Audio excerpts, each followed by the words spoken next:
खाली कर्मी सम्मेलन जदिओ थिला किंतु जेभली भाव में बिरिगड़िया ठू आरंभ कर मैंने पंचायत आरंभ जेभली रैली करके आसी उन्मादना उत्साह सहित ये सभार राति 9टा पर्यंत रहिले ये प्रमाण करुच्ची जे नवीन बाबू प्रति एमानकर आग्रह उत्साह किपरि अछि एवं आगामी निर्वाचन प्रतिफल यही जना पड़ुछि जे रंबेला पंचायत विजु जनता दल को बहु भोट जययुक्त करिवो एवं तत्सहित ये अंचल जो विकास कार्य होईची आउ जा रही जाइछि ताको मध्य तांकर विश्वास अछि जे नवीन बाबू जेतेबेले षष्ठ थर मुख्यमंत्री हेबे से कार्य को निश्चित संपादित हबो एवं जो माने विधायक प्रार्थी अछंती मुहे बा एमपी प्रार्थी जे कि मंजुलता मंडल आमर मध्य दायित्व कर्तव्य अच्छी रंबेला पंचायत जो कार्य अधूरा रही जाइछि ताको मध्य आमे आगेबू एवं ग्रामांचल विकास करवा हूँ विजु जनता दल प्राथमिकता जेतेबेले विजु बाबू मुख्यमंत्री थिले सेतेबेले मध्य तांकर मध्य वार्ता थिला गाँ को काम माँ को सम्मान ये हूँ आम सरकार बा आम दलर मुख्य काम आज से आम कार्यकारी करुचु गाँव विकास जहाँ जहाँ करवा कथा आप निजे देखुंट प्रत्येक गाँव में कंक्रीट रास्ता प्रत्येक स्कूल ट्रांसफॉर्मेशन बिजुली बत्तीर जो थिला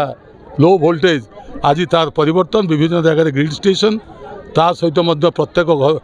गाँ को सहर सहित संपृक्त करने लक्ष्मी बस प्रत्येक पंचायत रे जो आमर जो विभिन्न सरकार स्कीम गुड़िक कार्यकारी होची तो से स्कीम रो जो सुविधा बैंक नमाने पाई पारु नथिले बा आमर जो सब रही वार्धक्य भत्ता विधवा भत्ता आने ब्लॉक ऑफिस पर जाई पार नथिले जो बैंक आवश्यकता पड़ता आज नवीन बाबू निज अर्थ दे केंद्र सरकार को परामर्श दे आज आमर पाखापाखि 4000 ऊर्ध्व पंचायत रे आज बैंक प्रतिष्ठा करा जाई पारिछि आउ समस्त नथिबा पंचायत आगामी 2024 डिसेम्बर मास सुधा सबु पंचायत रे मध्य बैंक खोली जीवो खाली सेतिकी नुहे जे आपण मध्य अनुभव करथुबे जे पिया पानी रे मध्य खाली आगुर सब गाँव रे सहर रे केवल दिया होतला विशुद्ध पानीय जल पाइप वाटर सप्लाई बर्त प्रत्येक गाँ को मध्य विशुद्ध पानीय जल पाइप वाटर सप्लाई मध्य दिया जीवो ये मध्य आउ टिके 2024 शेष डिसेम्बर सुधा मध्य करिया पई माननीय मुख्यमंत्री निर्देश देइचंती तेणु जो विभिन्न रोग वैराग्य होची ता मूल कारण होची माने विशुद्ध पानीय जल अभाव ता सहित मध्य नवीन बाबू आउ जो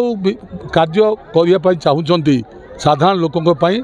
एवं विशेष करी माँ मानक पई आपण अनुभव करथिबे जे आमर जो रहिला मिशन शक्ति एक स्वतंत्र विभाग जे कि ओडिशा सरकार केवल ओडिशा रही आज माँ मान को स्वतंत्रता प्रदान करवा तांको स्वाभिमान को सुरक्षित करवा ता सहित मध्य सेमान को स्वावलंबी करवा सेमान को आत्मनिर्भरशील करवा सेमान को सम्मान दबा ये सबू कार्य मध्य निजे माँ माने अनुभव कर खाली कथा कार्य संपादित होती आज बहु संख्यार माँ मैंने उपस्थित होती पंचायत को निर्वाचन प्रचार को जाऊँगी कर्मी सम्मेलन कर निर्वाचन आसे रही आपणकर जनसमर्थन केमी रही विजु जनता दल प्रति से कथा आपण निजे अनुभव करेंगे नवीन पट्टनायक